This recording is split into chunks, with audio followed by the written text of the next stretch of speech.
medicine prices. You probably saw where Pfizer actually announced a price increase, and then we weren't happy, and they took it away. They took it away. It's never happened before, and I thank Pfizer for that. I thank them. And Merck likewise, and Novartis, and a number of, they announced increases, and boy, I must have a very powerful position, Wilbur, because I was extremely angry about it. And then all of a sudden they all called, we're going to retract our price increases. So I said, number one, that has to be a good business. Otherwise you don't do that. And number two, I appreciate that they did it. But we're working very hard on getting prescription drugs down and prices down. And we have a big, that's what upset me. Here we are talking about, bringing down the prices of prescription drugs. And you had a couple of companies go out and announce an increase. And now those prices are going to become really tumbling down. We have something else that we did, right to try, and you would really, you were so instrumental in that, Rod, and I appreciate it. You and Greg and everybody, but I've been after it for a long time. I never understood it. They've been trying to get it passed for 42 years. You know what right to try is? It's actually a great title. A lot of these names I don't like. I love this name, right to try, and this is where people are terminally ill, and they can't get a drug that shows great promise because the company or because the country says, well, we don't want to let anybody have a drug that's going to maybe hurt them. Well, they're terminally ill, so they want the right to try it. And they'll travel if they have the money, and most of the people don't have the money, so they have no hope. But this way, you have these incredible drugs that are coming out. It's too early in the stage to let them go out to the mass public. Many of them are going to work. But even if it was some of them are going to work, you now have the right to try. So you now have the right to get these drugs. And I think it's going to be a fantastic thing. And Rod, Blum, and some of the other folks have really been instrumental. That was an important one for Rod, but it was an important one for a lot of people. And incredible how difficult it was. I mean, you would think that would be an easy one, right? What's easier than that?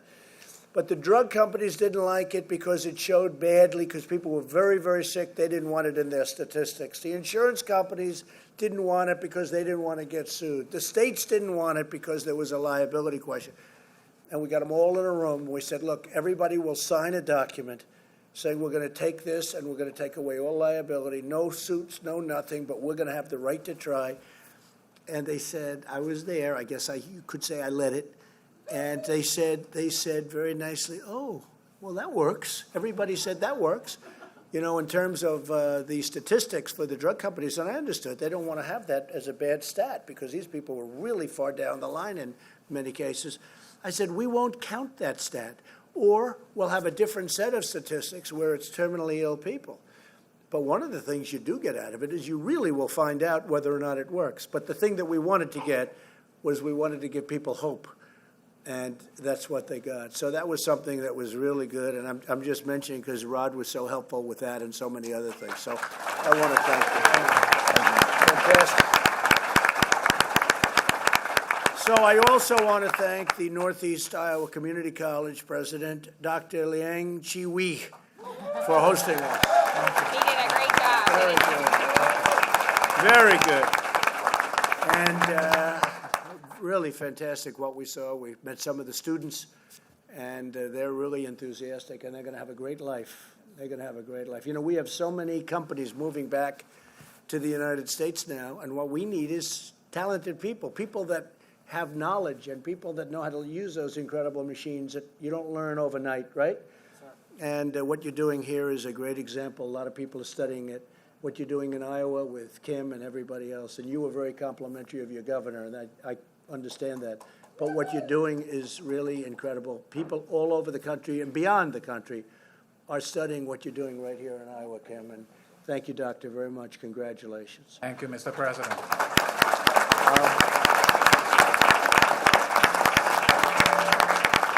A person who was actually a very, very good student, she went to the Wharton School of Finance, and she was always a great student. I said, Ivanka, are you going to do your homework? Yeah, I've already done it, Dad. And then she get A's. I said, she doesn't work. She doesn't work. And I remember when she graduated from Wharton, she did very well. And her friend said, we had to work harder than she did And I don't know if they were happy or not, but they liked her. Everybody likes Ivanka, but she really led this initiative so much, and she continues to. She feels it's so important to job training. We have so many companies coming into this area, but all over the country. And the biggest problem we have is we have to have people with talent and skill. Otherwise, we're not going to have these companies come in. But we are learning, and we're teaching a lot of people, and they're great people. And Ivanka really has been leading that initiative. And I want to thank you very much. Really fantastic. In fact, Ivanka, before we begin, maybe you just might want to tell them about the bill that was passed last night. Absolutely. So after many, many years, since 2006, Congress on both sides of the aisle could not get together to reauthorize and modernize a piece of legislation that is so critically important to what we're all here talking about, career and technical education. Perkins Career and Technical Education Act passed the Senate last week, passed the House this week, and will be signed into law by the President after over a decade of languishing. Unless I don't sign it. Maybe I'll veto it. Maybe I'll veto it. I'll see. Let's see. I think I'll veto that bill. What do you think? No. It's going to affect 11 million students and workers across the nation who are seeking to acquire the technical skills to be able to thrive in our modern and increasingly digital economy. So it is very, very exciting, and it's an enormous piece of legislation, and it's going to be really transformative to education across the country. And I was actually here in Iowa just this past March with the great Governor Reynolds, and we toured one of the facilities that benefits from Perkins. This facility benefits from Perkins, and it's great legislation that was in dire need of being modernized. So thanks to the President's leadership and thanks to the push of the White House, it got done. So we're very excited, and we'll be signed into law. Good. So, Rod, get that to my desk, right? Get that to my desk, all right? You sign it, right? Before I change my mind. I'll change my mind. Be careful. Anyway, well, thank you very much. But I want to also send our prayers to the communities who have been affected by the recent devastating tornadoes in central Iowa. That was all over the news, and I watched it. I love this place. It's been a very special place to me. And you know what? Whatever we can do, we're doing. We have a lot of federal people out here, some incredible people, and they're all working with your representatives, and I know they're doing the best they can. But I will tell you, that's a terrible event. It's tragic. The power of nature. People have no idea. Moments ago, I toured the school's amazing state-of-the-art training lab with the doctor, and they're preparing American students for the work of the future, for their life's future, and they're going to have a great living. They're going to be making a great living. They're sought after. They're really sought after, and I congratulated them. We're making tremendous progress on workforce development. Next week, I'll sign the legislation that Ivanka just talked about. That is going to be really something, and really an amazing achievement. Between that and, for years, how many years, Ivanka, they've been working in that? 2006. Yeah, 2006. But we're signing one for the vets. Choice, that's been up for 44 years. They've been trying to get choice, where you wait online for weeks and weeks and weeks. You're not even very sick, and by the time you get to see the doctor, you have a terminal illness. They could have taken care of it very easily if you got early. But weeks and weeks, and we got choice. And people said you couldn't do that, and we got it. That's where you go out and you see a doctor, and the country pays. These are our vets. The country pays the doctor's bill, which is a tiny fraction of the cost of what would happen and what has been happening. And the lines are being reduced so drastically, and the vets are now able, if they can't get immediate service, they go right outside, they get a doctor, a local doctor.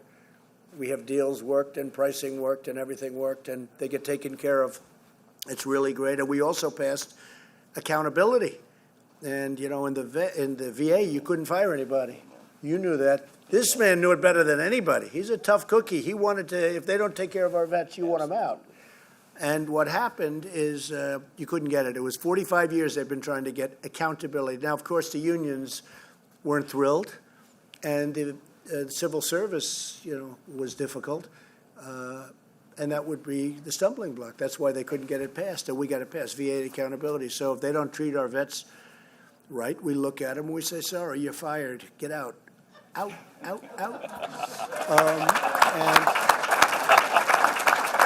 And that's really, to me, that's a big one. And what you did last night, I mean, that's only been from early 2000, so that's easy by comparison. But those two bills for the VA, for the vets, was just incredible. We're really doing a job with the vets, I think. It's never been like this before. But I believe that both of them, but in particular choice, is going to make such a difference where, I mean, they were waiting for weeks just to see a doctor. And then they'd have to come back for a second visit, and it would be 4 weeks later, and horrible. So we took care of that. Whether a citizen's a high school student or a mid to late career worker, we want Americans of all ages and backgrounds to be equipped with the skills they need to thrive, preparing American workers for American jobs. We've added 3.7 million jobs since, as you know, since the election. That was a great election. Wasn't that a great election?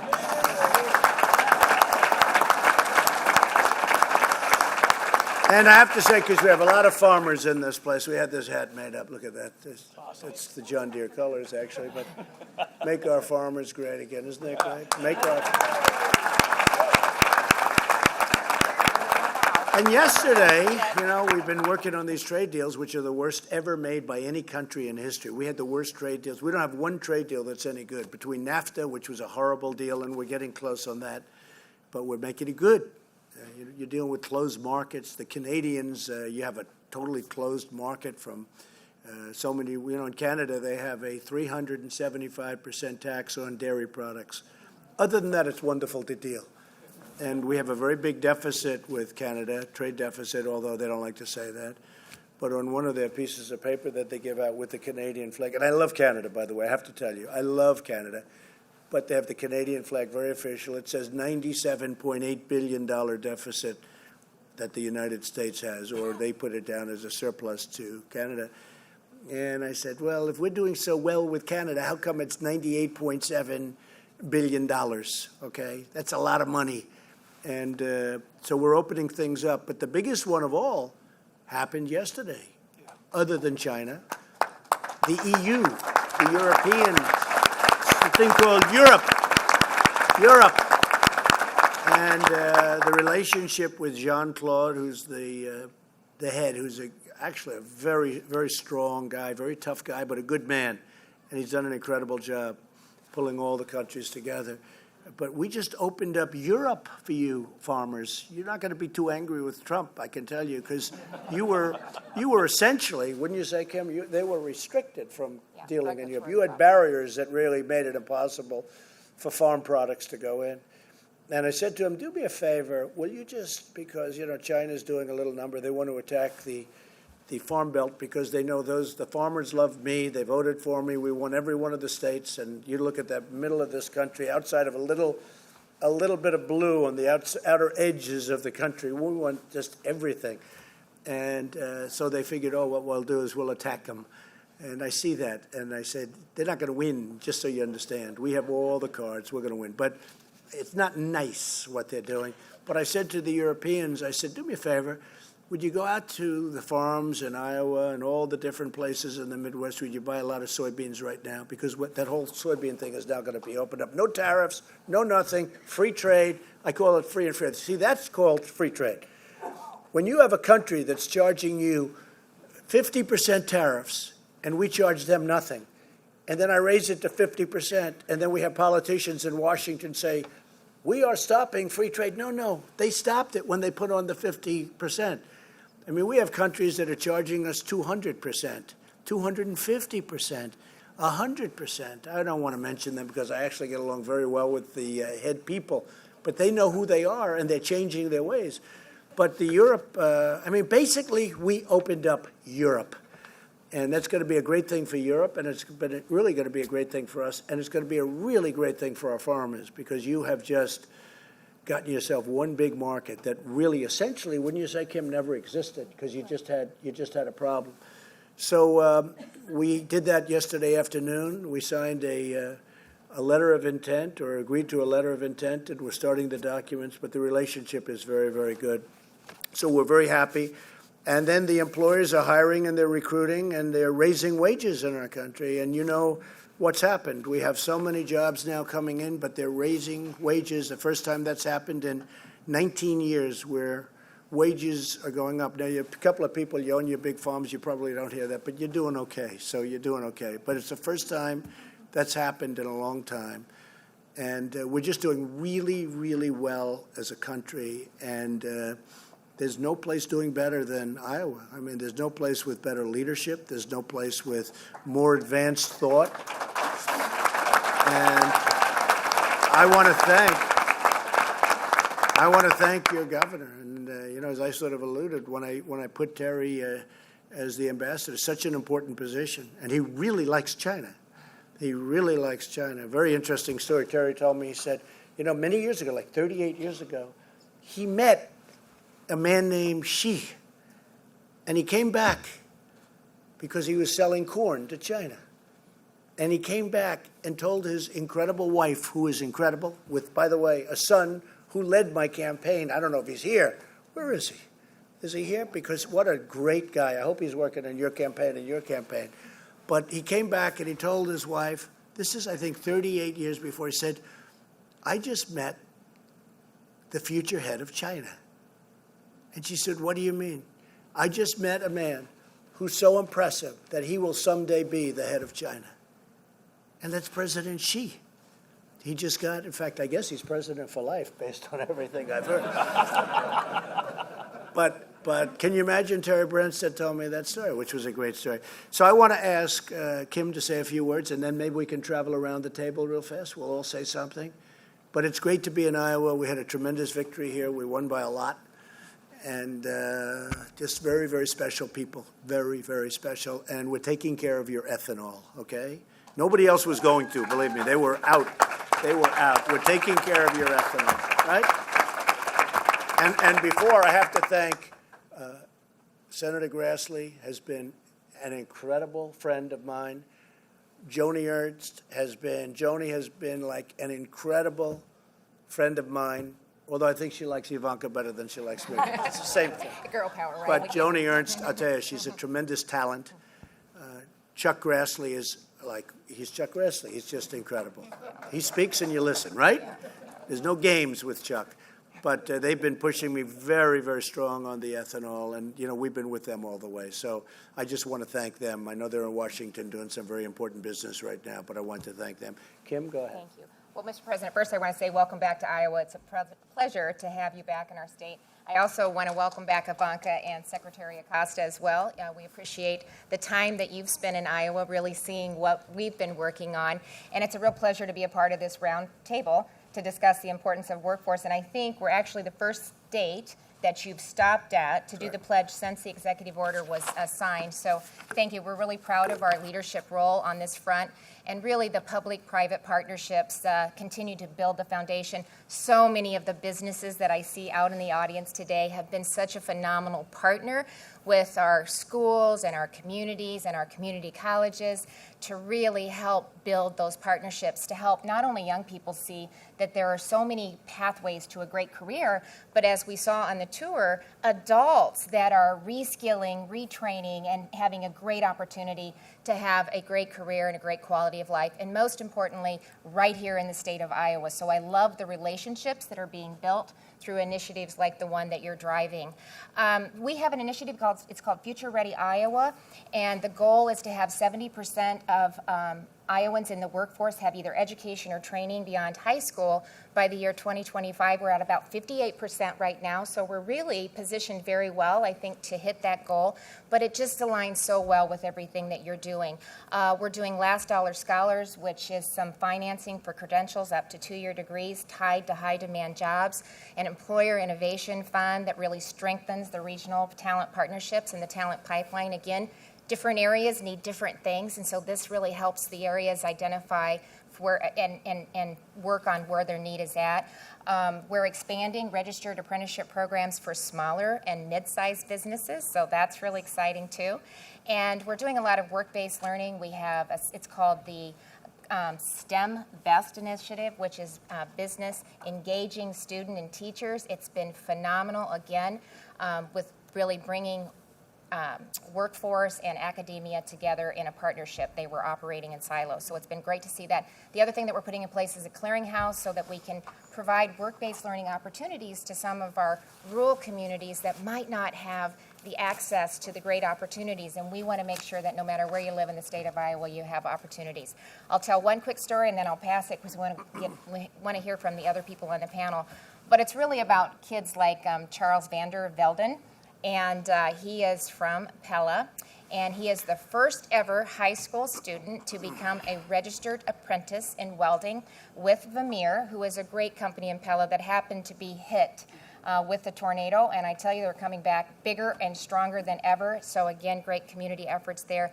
But they unveiled a high school registered apprenticeship playbook that high schools all across the state can take it and really use it for welding or computer science or IT or nursing, whatever that may be.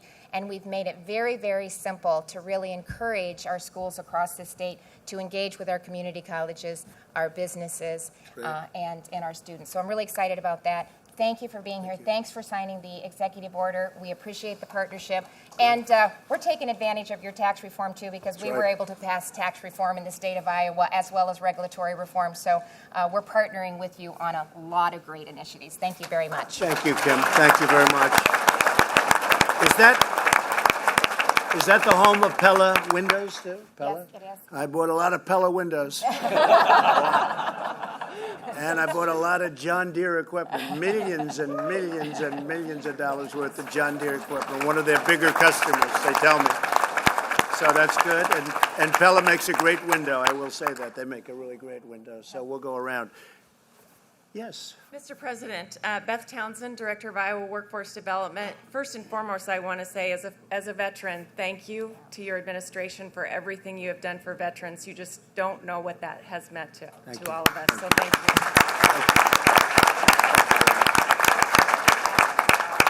I also wanted to say I've heard you talk about the dignity of work, which is something we in Iowa really believe in. And when you combine that with our employers who believe in investing in their employees, and you bring the collaboration and the great leadership that we've had from Governor Reynolds and Governor Branstad and create programs like Future Ready Iowa, you want to know how to solve this problem in America, you look at us and we will tell you how to do it. Good.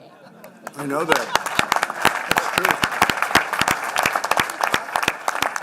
Doctor, would you like to say a few words, please? Again, on behalf of Northeast Iowa Community College, welcome to everybody. It's not every day we get the President of the United States here, so Mr. President, thank you for coming. Thank you. I just want to say thank you for really looking at the Perkins legislation. In fact, I just read it this morning under the leadership of Representative Virginia Fox. It says, one of the priorities is to have more inclusive collaboration but between educational institution, industry, employers, and community partners. Mr. President, we're already doing it in Iowa, and the 15 community colleges, backing by our governor, we're doing it. From the K-12, getting them into guided pathways so that they understand that education has to be a purpose. Our focus is career readiness and also college readiness. And when they come to us, we make sure that we get them with the skill, and partnering with our businesses to make sure that they apply. 85% of our students live, work, and play in Northeast Iowa. We cover 5,000 square miles. So we're keeping Iowans in Iowans, and we're keeping jobs here. Last year alone, we worked with over 470 businesses and trained over 1,000 employees. In fact, last year, we touched over 20,000 for upskilling. So you find that as a community college, we really are the college of the people. And we welcome you back again because today you only saw a sliver of what we do. That's true. Yeah, and I can't Very thank impressive, enough yeah. our business partners out here, they're out here. Without their support, without our K-12 support, without the state support, without the city council and all the other government, Northeast Iowa Community College would not be able to do what you have set up, and that is putting Americans to work. We're fully behind that, and under the governor's leadership, we'll make sure that that happens. And that 70%, Madam Governor, we're going to exceed that. That's right. Thank you very much, Doctor. Appreciate it. Thank you. I'd like to maybe have Matt Blum speak next because he's been so incredible in so many ways. He fights so hard. He loves his state. He loves the people. I guess he's got a race against somebody they call Absent Abby because she never showed up to the State House. I don't know what's going on. Absent Abby. Who is Absent Abby? But have you ever heard that term? I think so. But, he came to me recently with, that's a bad name for somebody to have if you're running for office, I'll tell you. But he came to me recently about a flood wall. And that's a big deal, isn't it? Huh? Big deal. And Big deal. And how much Thank you money? very How much. much money did you get? $117 million. $117 million. And if somebody else would have come, they would have gotten $2. But he got $117 million, and it's going well, right? Is it going well? Absolutely. Yeah, good. Yeah, it's going well. Congratulations. Thank you very much. And good luck with everything, and I appreciate everything. I appreciate your help. You've been fantastic. Thank you, Rod. Say a few words, please. Mr. President, Ivanka, Labor Secretary Acosta, and Commerce Secretary Ross, welcome to the 1st District of Iowa. And I don't mean to put the pressure, Mr. President, on Secretary Ross, because I know he's got a lot on his plate, but we made a bet in Air Force One on the way out here, a steak dinner, correct, Mr. Secretary? Correct. On getting a deal done with Mexico in the next 90 days, That's right. correct? Yes. And I fully plan on buying you a steak dinner. I'd like to thank you, Mr. President, for your leadership on our economy. We are now growing at over twice the rate that we were under former President Obama, and it's due in large part to your leadership. Thank you very much for that, Mr. President. Thank you very much. And also, thank you for having political courage to renegotiate these trade deals, which quite frankly are not good to the United States. And you've taken some heat for it in the short term, but in the long run, the farmers, the manufacturers, the employers are all going to be better off. right. Thank you for having political courage. That's right. Thank you. You're right. Thank you. And lastly, thank you for your commitment to workers. This great economy we have has created another problem in my district. People cannot find workers, and that's a problem. We need welfare reform. If you're between 18 and 65 years old, mentally and physically able to work, no children in the house, you ought to be working, right? You ought to be working. We need welfare reform.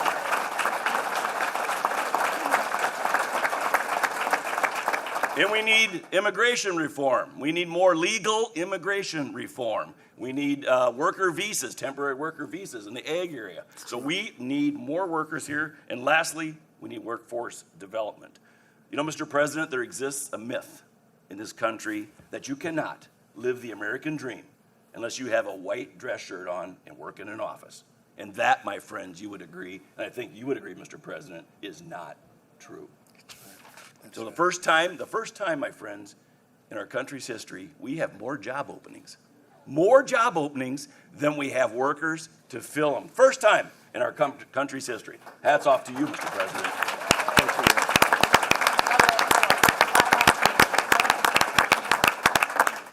So I'm confident that Mr. President and his team and Ivanka will solve our workforce problems and get more people so we can achieve what Secretary Mnuchin and I discussed over a year ago, and that is 4% economic growth. But we need the workers, and they need to be trained to do it. And I think this quarter, Mr. President, we're going to have a pretty good GDP report. Well, on Friday, numbers come out, and I don't know what they are, but there are predictions from 3.8 to 5.3.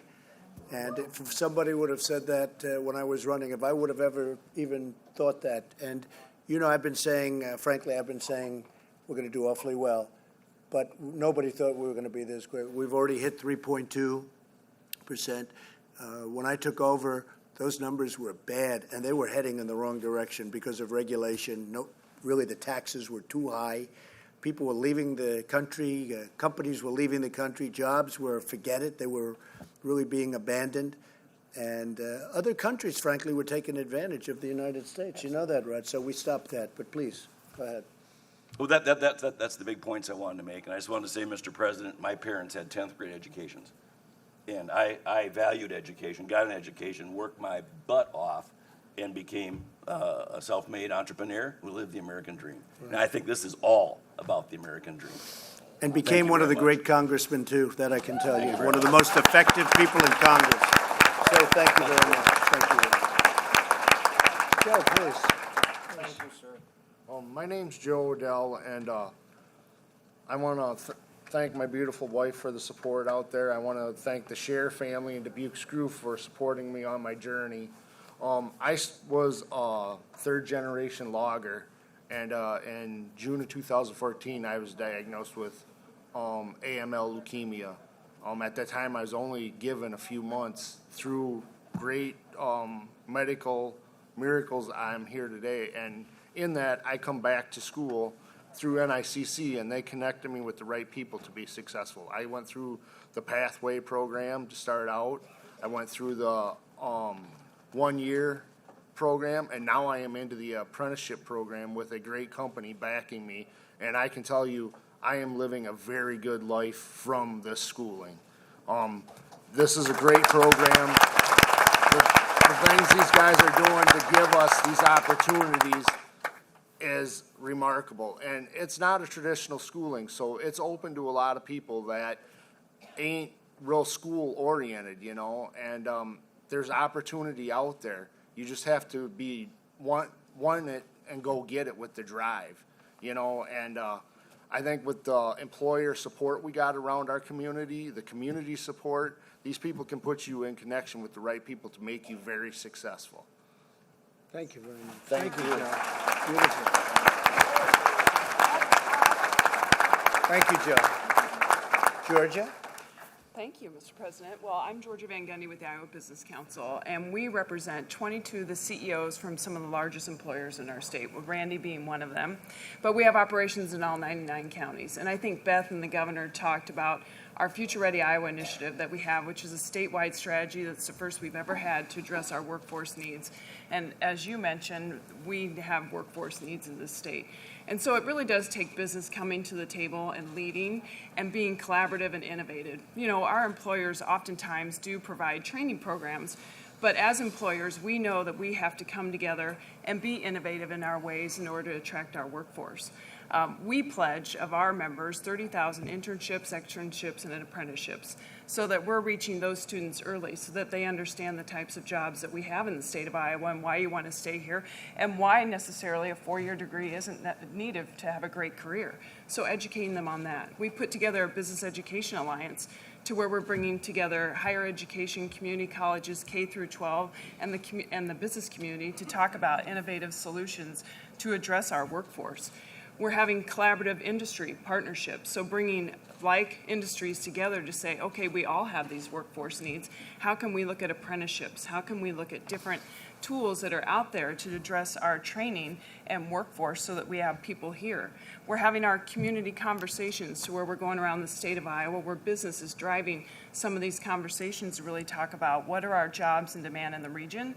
How do we start building those career pathways? How do we use some of the innovative funds that we have to provide scholarships and break down some of the barriers for people to get to employment? And then also, we're dedicated to work-based learning. We hear over and over again that if students just had the opportunity to work with businesses, to get that hands-on experience so that they know, gee, what does that algebra class get me at the end of the day? And so, as the governor mentioned, there's a work-based portal that's going to be up and running that our businesses are committed to support. And a lot of businesses are, small, medium, large, that are participating in work-based learning. And so that's where I think the state of Iowa and all of our employers are really stepping up to engage with education so that we can, you know, our population hasn't grown in quite some time here in the state. So it is important that we retrain the people that we have to fill the jobs that we have. Thank you very much. Yep, thank Beautiful you. job. Thanks, Georgia. Thank you. Mr. President, I just want to thank you for the opportunity to be here. My name is Randy Deker. I'm the chairman, CEO, and president of Hy-Vee. Just to level set about Hy-Vee, we're a, thank you. We are an 86-year-old employee-owned company. We operate in 8 states in the Midwest, 248 food stores, 145 C-stores, 70 clinics, and 258 pharmacies. And so that's who we are. I was asked just to talk about some of the workforce development initiatives that we've taken. In 2017, we put $22 million up to develop a training and education center in Urbandale, Iowa. That's designed to enhance education of our current employees, develop leadership skills. We've put 2,500 of our 81,000 through that just to enhance their leadership ability and enhance skills. And then also we developed in the same year an innovation and technology center that employs 400 individuals. It's a 90,000 square foot facility that's very free-flowing, collaborative type center. We're using that to really engage with colleges and universities from around the Midwest. We have right now we have a wonderful internship program with Drake University around business analytics. And so we're using that as a way to develop new talent and also new ideas. Another area we're very proud of is our Hy-Vee Homefront. We launched Hy-Vee Homefront as a way to support our vets as they're getting out of the service with needs. And then it quickly turned to the opportunity to recruit. We recruited 74 vets in the last 6 months to Hy-Vee. We offer a $5,000 relocation bonus and then career tracking for our veterans as they get out of the service. Very important part of what we do. Another area that we're exceptionally proud of is the numbers of opportunities we've been able to provide for individuals with disability. We've been recognized many times for what we've done. We're working with the Harkin Institute on the International Disability Employment Summit. We're very active in employing folks with disabilities as a great part of our workforce. We actually have, for the first time ever, this is a very nice, proud moment, we have the first hearing impaired licensed pharmacist in the United States who's practicing in Des Moines right now. We think that's a nice thing. And then finally, as a commitment, we've committed to, over the next 5 years, taking 800 individuals through our Hy-Vee University program, which is a 4-year advanced program to train workers and leaders in our company. 1,000 interns, 1,000 advanced skilled workers will be trained, and then 12,500 on-the-job training and working with individuals to learn new skills to assimilate into our companies and others. And so we've committed to 15,000 training opportunities over the next 5 years as a part of your pledge today. And so once again, thank you for having us here. Thank you, Randy. Thank you very much. Thank you very much. How about you, Matt? Good afternoon, Mr. President. My name is Matt Rousey, and I reside here in the town of Peosta. Here with me today is my lovely wife, Monica, my 2 brothers, and both my bosses. I am honored to be here to talk briefly about the opportunity my employer, Service One, has given me to participate in the HVAC apprenticeship program through the CEU Authority. After high school, I attended Southwest Tech for dairy herd management, and then eventually NICC for HVAC. I was offered a position at a company graduating where I was low man on the totem pole doing grunt work. I moved on to Service One because they offered me the chance to grow through the apprenticeship program, and because of the opportunity Service One has provided me, like the apprenticeship program, I am now running service calls on my own, and I am now a 3rd-year apprentice and will be soon a licensed journeyman. This program has allowed me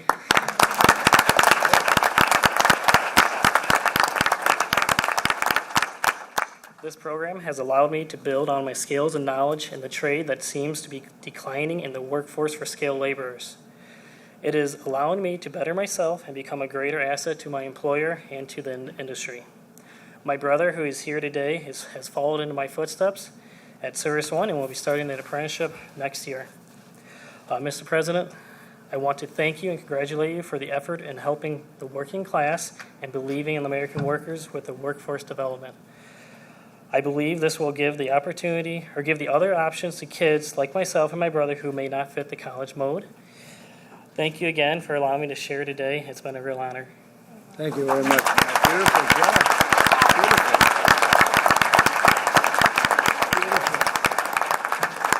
Beautiful. Beautiful. Please. Mr. President, thanks for being here and welcome. I'm Matt Giese, project manager at Giese Sheet Metal. Our family has 3 businesses here in town, been in business 95 years and family owned and operated since the start. So that's, not a lot of people do that. So, we're proud of that, very much so. Great-grandpa started in the alley selling furnaces and sheet metal, and now we got, 3 locations and 150 employees. So each generation's made it better and better, and so hopefully ours is, good. So. No doubt, no doubt. And actually, our vice president was at our Giese manufacturing a couple months before the election, and it was probably the best rally of the entire summer. But Kim and Rod, because, we had a huge stainless steel metal sign Trump out of, Trump fence. It was, nice. They join us often, so. But I work on the construction side of things, so I estimate and do commercial HVAC and duct work. I can tell you, the jobs are out there, seeing great numbers, and that, not just us, everybody is seeing. They're busier than don't know what to do. We're so busy that we got guys on mandatory overtime, and they're great guys. I just want more of them, and it's not just us. It's all the trades that need more guys, and I actually saw a guy while we were waiting. He had a sign that says "Always hiring," and I think that's a good sign because you can always better yourself, regardless. But and then I echo, like Rod and a few of the others have said, that for the longest time you heard the only way you're going to make money is go to college. And for so long, the trades kind of went by the wayside. And you realize, but a lot of folks don't realize how much good money it is. Some of these are $60,000 a year plus jobs. And plus no college debt. And I think that's something that gets lost as well. So NICC does a great job. We've got some good guys out of here. With what the governor's doing, I think we're definitely on the right step. So I think we just keep going. I think bottom line is the work's there. We just need the bodies to do it. So, but thanks again for letting me be a part of this. Thank you very much. Great story. Thank you. Thank you. Thank you very much. Good. Wendy? Welcome, Mr. President and Ivanka. I'm Wendy Knight, and it is my pleasure, on behalf of all of our vice presidents, all of our faculty and staff, to welcome you to the greatest community college in the nation.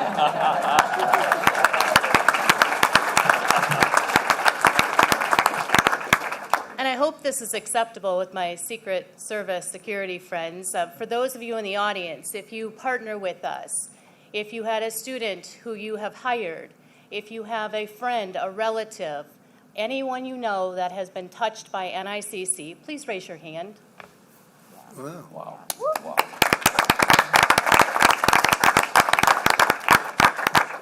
It is because of you that we are the greatest community college, so thank you very much.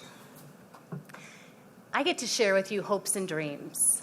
You're going to hear some themes here with the stories I'm going to share. Students who attend our community college for in-demand training receive a very high return on investment. Ashley Potabom lost her customer service job. She was a single mom. She needed a career with a self-sustaining income to care for her daughter.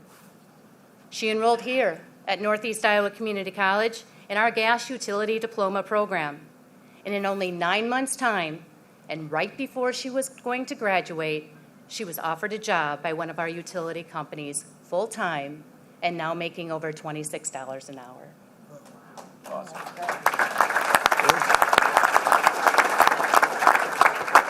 Melissa Oliveras, you met today. She attended Luther College on a music scholarship with a dream to play soccer. Melissa sustained an injury that sidelined that athletic career. She decided to return to Dubuque. She was looking for a mix of creativity, problem solving, and hands-on work that would truly make a difference and impact the world she lives. She found that at Northeast Iowa Community College in our engineering technology program. She loved that the college offered one-on-one instruction and that everyone wanted her to be successful. And a shout out to our John Deere friends. I believe she's interviewing with you next week, so thank you. My last story, you also met today, Nancy Seckinger. After several part-time jobs with a temp agency, she returned to her home state of Iowa. She enrolled in our engineering technology 2-year program. Nancy attributes her success to the amazing faculty and many resources at Northeast Iowa Community College. Nancy is a little bit of an overachiever. She has also a welding degree, and she worked as a journeyman pipe fitter for 10 years. Today, she works at our great city, or our great business here in Dubuque, Iowa, DDI. Thank you, President Trump. Thank you very and much, Ivanka. Wendy. Beautiful. Thank you. Our great Secretary of Commerce, Wilbur Ross, who was a big, big success on Wall Street. And I said, you have to bring some successful people in, especially for that job. Wilbur, you're doing great. Go ahead, please. Thank you, Mr. President. I'd like to talk about the biggest unused resource we have in this country. We think about resources as farmland or mineral land or oil and natural gas land. Biggest unused resource is people who've been sidelined because they don't have the skills. Labor force participation for the prime age workers, namely those 25 to 54, is 82%, but even that is 2 points below the peak that was back in 1999. That's 2.5 million more Americans who would be at work just to get back to the old percentage. That would mean $125 billion more salary. It's a huge, huge increment. Worse yet is the 16 to 24 age group. Their participation rate is only 55.4%, down 14 percentage points from the peak in 1989. That means there are more than 5 million young Americans who could be in the workforce but don't have the skills. But the jobs are there. That could be another 125 billion of salaries. So those two alone would be $250 billion more pay for Americans. Think what that would mean for the economy. Think what it would mean for the families. Think what it would mean for everybody. That's what we're after with Ivanka and President Trump's program. That's right. Thank you, Wilbur. That's great. Thank you. Thank you. I just want to call out a friend of mine who's in the audience, Jeff Kaufman. Stand up, Jeff. He led the Republican Party to a great victory in the state of Iowa. Thank you, Jeff. And I hear we're doing well. We're doing well? That's good. You are fantastic. Thank you very much. I just look up, I see Jeff sitting there, but he's totally political, so. Great job you do. Thank you very much.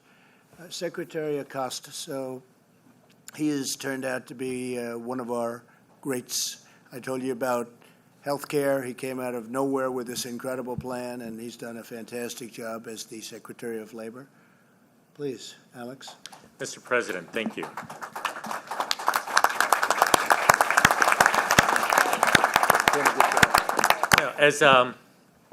As I've been listening to the comments around the table, I'm struck by how many firsts we have seen over the past several months. The tax cut that the President referenced is the biggest tax cut that we have seen in decades, maybe ever. And what does that mean? That means initially we saw 2 million, then 3 million, and last I saw 6 million Americans had received a bonus or a salary increase or some other dividend directly because of the tax cuts. I was at a facility, advanced manufacturing facility last week, signing one of the Pledge to American Workers with the CEO of that facility. And after the tax cuts, they put aside $100 million to help train and educate their workforce. Think about that. And they said that was because of the tax cuts, at first. Deregulation. You've heard the President reference 22 to 1. When have we ever seen an administration that rolls back so many regulations so quickly. Veterans Administration, reform. And so what does this mean? If you look at our economy, it is strong. The unemployment rates are the lowest we've seen in my lifetime, quite literally.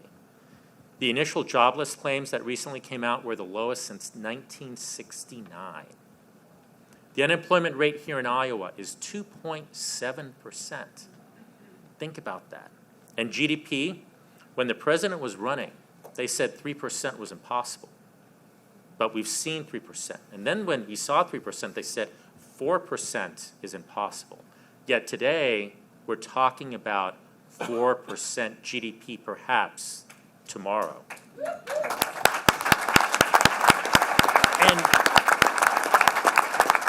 And here's another first. You heard the numbers from your congressman.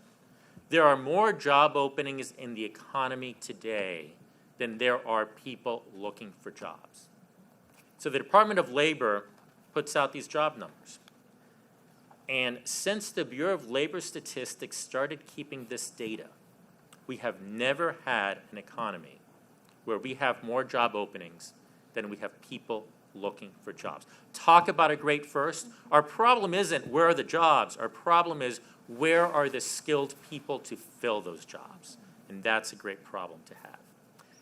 And that leads me to another first, the Perkins CTE. You heard the president say that folks have been trying to do this since 2006. And so Ivanka Trump got together with Chairman Alexander and with Chairwoman Fox in the House. And yesterday, it was passed by voice vote. Imagine that, by voice vote. They just wanted to move it and get it done. And that's going to be transformative because what that means, and you heard from your community college president, that means support for all these community colleges that are working to provide, and I loved your phrase, Wendy, in-demand skills. We call it demand-driven education. Education where community colleges respond to what is being demanded by businesses. They teach not just any old skill, but in-demand skills. And that's what this initiative, this Pledge to American Workers, is about. So last week in the White House, we saw companies make commitments to provide educational opportunities and apprenticeships to almost 4 million American workers. And today I was handed this when I walked in. Here in Iowa, because of the governor's work, businesses have come together. You heard from Hy-Vee and you just heard from Randy and some others. Businesses have come together, and they've already pledged 50,000 training opportunities because of Governor Reynolds' work to Iowans. And that's transformative to each and every one of those jobs. And we're just getting started. And so the point that I want to make is a very simple one. Whether it's through tax cuts, through deregulation, through job opportunities for individuals that are looking to transition careers, through educational opportunities for community colleges, through the Perkins CTE, for veterans that are looking for quality health care, through association health plans, the rules that we just proposed that are going to drop health care costs for associations around the nation. And I know here, I heard this morning that some groups in Iowa are already putting those associations together. Yep. That is impacting lives. Those aren't just theories. That is impacting American lives across this nation. And it's pretty incredible that that has happened in essence, about a year and a half. And so I just wanted to reflect on that. Thank you. Thank you, Alex, very much. Thank you.